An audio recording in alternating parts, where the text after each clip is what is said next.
Hello and welcome into my kitchen. My name's Luke. I'm a registered dietitian and today I'm going to be your nutrition coach. And we're really going to be going over on how to track food and how to be more accurate with your food tracking, especially if you're tracking your calories and macronutrients every day. But one thing that I actually give all of my coaching clients when they start with me is a food scale. And this is something you do not have to buy a big, crazy, fancy one.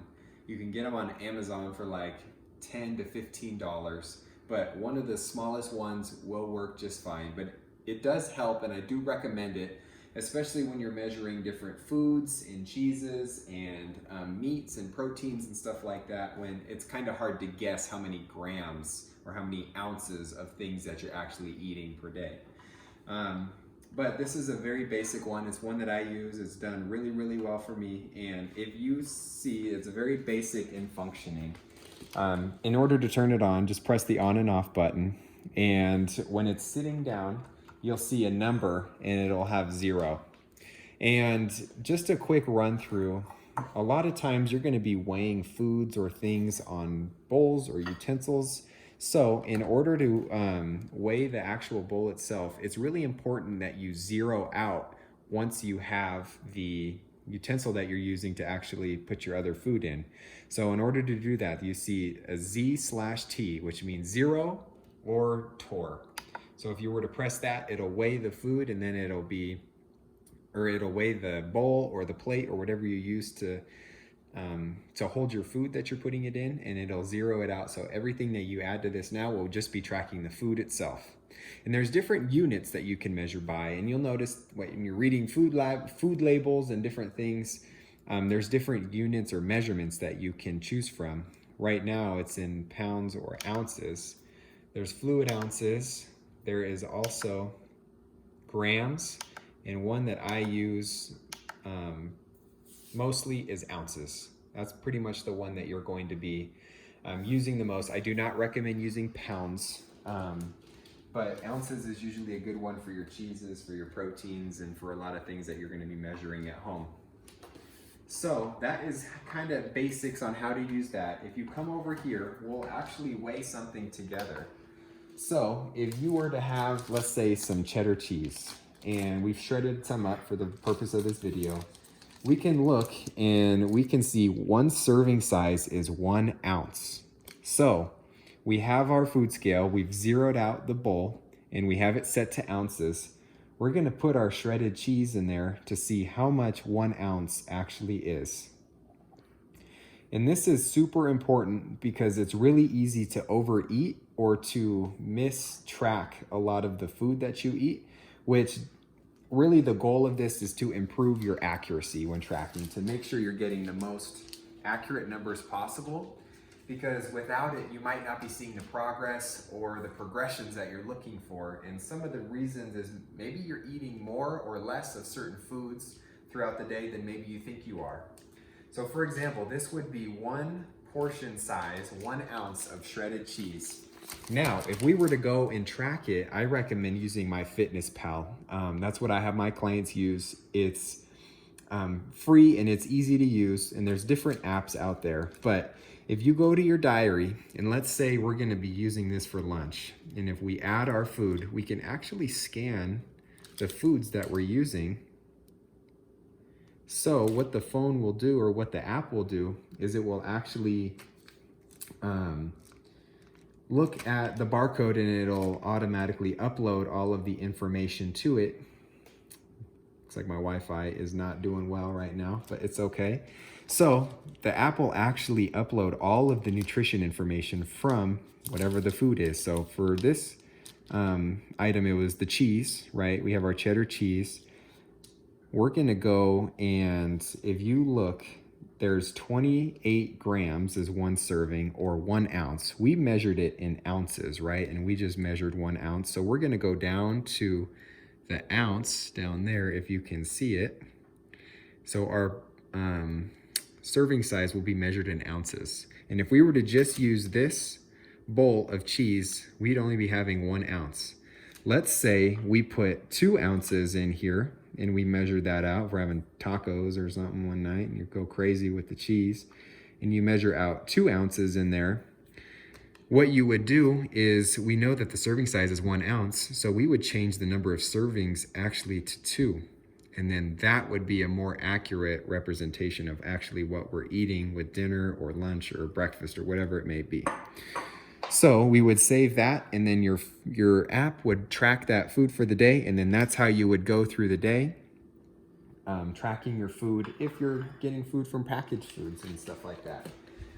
Another thing that I love to measure on the scale is your protein, because protein is one of those things that people think they eat a lot more of or maybe a lot less of, but tracking and using the food scale to see how much protein you're actually eating per day can be really important, and especially if you're preparing for, lunches or dinners the next day and you're meal prepping, weighing and measuring how many ounces of protein and things like that you're having makes this process a lot easier. But if you come back over, we're going to put the plate that we're going to be measuring our chicken on. We have chicken for the video today. We're going to zero it out, right? Because we do not want to take into account the tool or the plate that we're actually using to measure it. And if we were to go and put down, let's say we have a whole chicken breast, that's going to be about 4 or 5 ounces total. Maybe we have the whole rest of the chicken and there is 6.3 ounces. Let's go back to our app and add our food. I threw the packaging away, but I know that this is a pesto chicken from Trader Joe's. And we know that there's 6.3 ounces that we've measured out. Serving size is 1 ounce. We're gonna go to 6 ounces, and we know that a third is right there. So we're gonna do 6 and a third, save that, and then that's going to track how many macronutrients you're getting from this chicken breast. So it's gonna add it to your daily food list, and then you move on. But that's just a couple examples on how to actually use the scale itself. A couple common items that you also have at the house, and things that I have for the purpose of this video, are things like maybe rice, or if you have nuts at home. For example, we have walnuts.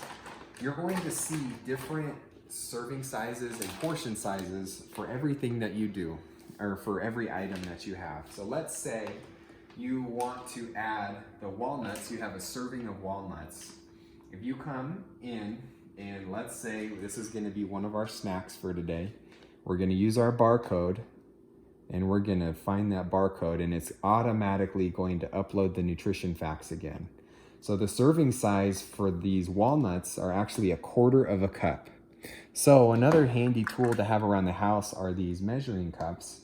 And if you were to come in and just scoop out 1/4 of a cup, that's how you know what one portion size would be, okay? Now, if you compare that to maybe the cashews, these are a little different. They don't have how many cups or anything listed. Instead, they do 1 ounce serving size or 28 grams. So this would be another thing. If you were to weigh how many almonds it takes to get to 1 ounce or 28 grams, that would be a tool to use for the food scale as well.